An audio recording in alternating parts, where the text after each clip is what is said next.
paz do Senhor. Nós vamos falar hoje de Gênesis 43, 44, 45.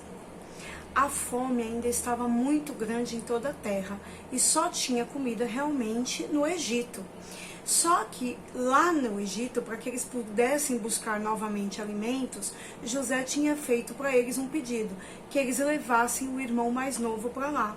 E eles não queriam levar porque eles sabiam que Israel seria contra.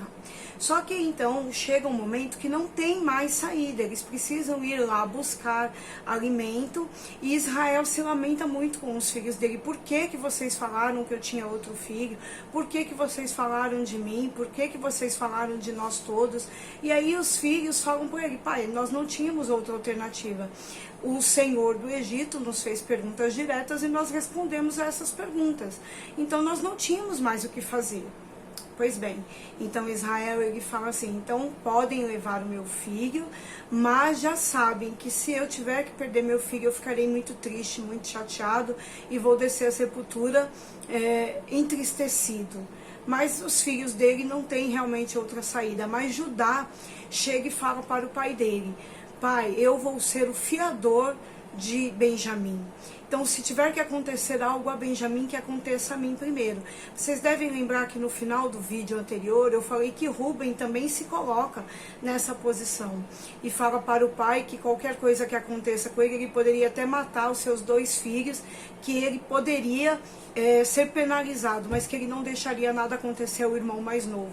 Vejam, um dia eles fizeram mal ao irmão mais novo. Hoje eles se colocam como barreira, como um protetor desse irmão mais novo, porque eles sabem o que eles fizeram lá atrás e agora eles querem corrigir aquilo que eles fizeram e eles jamais vão permitir que se faça novamente algo ruim com o seu irmão.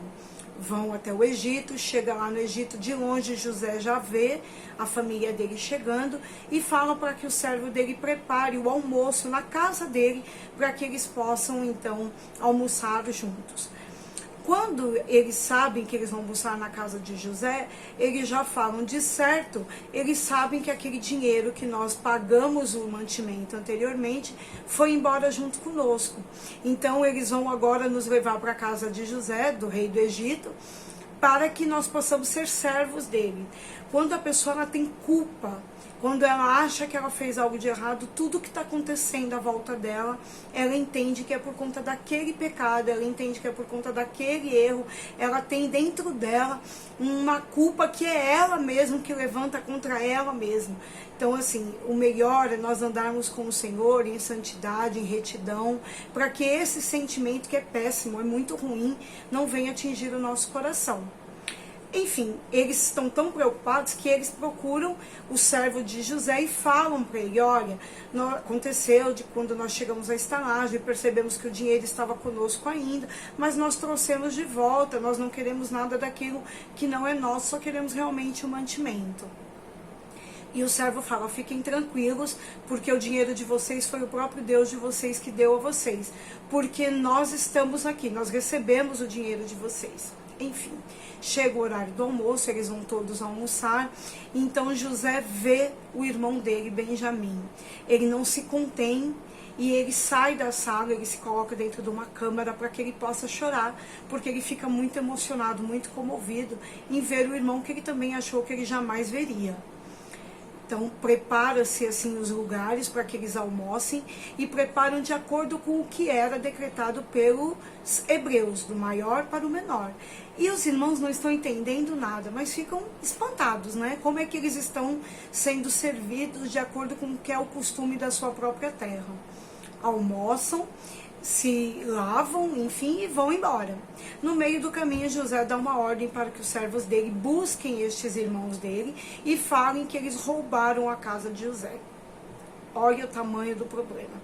E aí, assim, como eles sabiam o que eles fizeram no passado e como eles estavam agora diante desse senhor, desse rei do Egito, eles jamais fariam qualquer coisa que pudesse prejudicar a Benjamim. Então eles falam: não, de jeito nenhum, nenhum de nós fizemos qualquer coisa contra o seu senhor.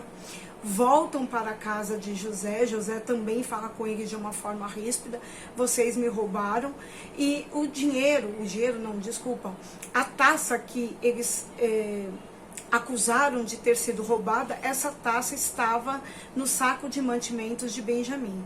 Eles ficam desesperados, eles se sentem assim extremamente perdidos, ainda levam em conta assim que é o mal que um dia fizeram, que estava recaindo sobre eles novamente, e eles chegam então diante de José. Quando eles chegam diante de José, José fala para eles: ó, vocês me roubaram, enfim, e esse daqui que me roubou vai ficar aqui comigo como escravo e vocês podem ir embora. Judá se coloca à frente, aquele que havia dito para Israel, seu pai, que seria fiador por Benjamim. E ele fala: olha, me perdoe por falar, porque José naquele momento era uma autoridade, né? Me perdoa por chegar e abrir a minha boca diante do Senhor, mas eu me coloquei como fiador diante do meu pai por esse meu irmão.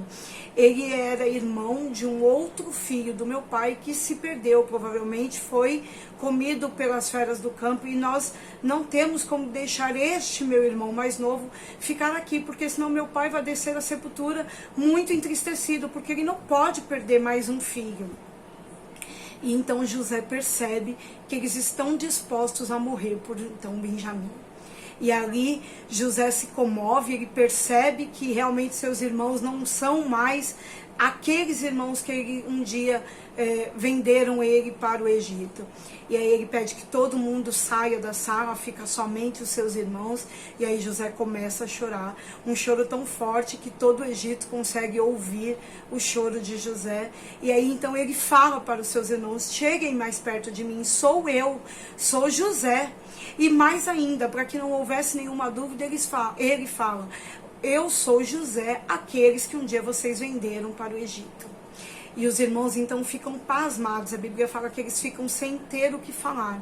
Só que quando o Senhor ele age cuidando de todas as pontas soltas. José foi sim à frente e ele fala isso para os irmãos: não se preocupem, porque não foi vocês que me mandaram para o Egito, mas foi o próprio Deus, para que pudesse ter alimento, para que eu pudesse abençoá-los com alimento.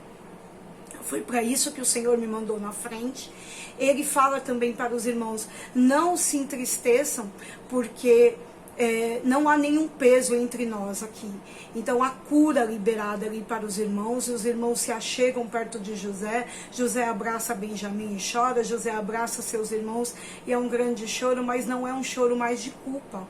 O Senhor, com essa ação de José, conseguiu trazer alívio ao coração dos irmãos, porque José agora estava vivo, e ele também consegue trazer alimento, que é a provisão para aquela terra, para os seus irmãos também, e há também o respaldo do Senhor para que não haja nenhuma intriga mais dentro da família, porque no início eles eram intrigados uns com os outros. Então Faraó fica sabendo que os irmãos de José estão na terra dele, estão no Egito, e o próprio Faraó fala: eu vou abençoar a família dele, eu vou abençoar que eles tenham muitos alimentos, que ele possa vir morar aqui no Egito comigo e ser abençoado. Irmãos, quando nós estivermos dentro da vontade do Senhor, até aqueles que estão à nossa volta, eles irão nos abençoar, eles vão desejar nos abençoar. Vão acontecer coisas extraordinárias que vocês não vão entender, que eu não vou entender, mas o Senhor vai usar de todas as situações para nos abençoar. O que acontece nesse momento é um momento de cura.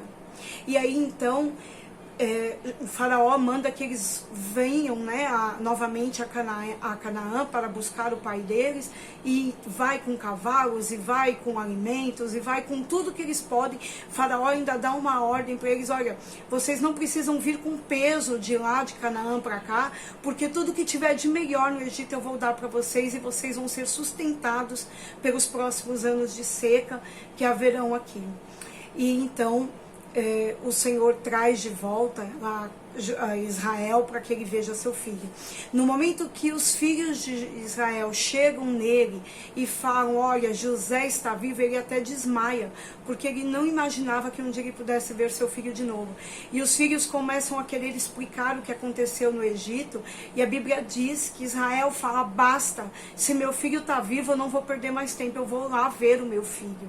Olha que coisa linda, que restauração poderosa que o Senhor fez com esta família. Israel está assim alegre, rejuvenescido, ele quer ir ver o seu filho. Então assim, um dia, esse filho foi chamado de escravo, que era José. E hoje o Senhor chama ele, e os seus próprios irmãos, e o seu próprio pai chama ele de o rei do Egito.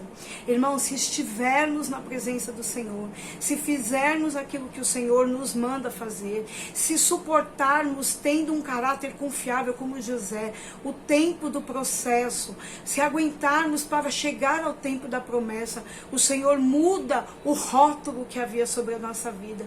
Se havia um rótulo de escravo, de qualquer coisa, escravo do medo, escravo da dor, escravo da tristeza, escravo da mágoa, escravo da dúvida, tudo isso o Senhor tira e dá um novo nome a cada um de nós. O novo nome dado a José foi o nome de governador.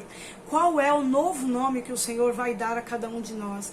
Talvez um dia aquela irmã que foi tida como uma pessoa que ninguém daria valor, um dia o Senhor possa colocá-la como a irmã líder do círculo de oração.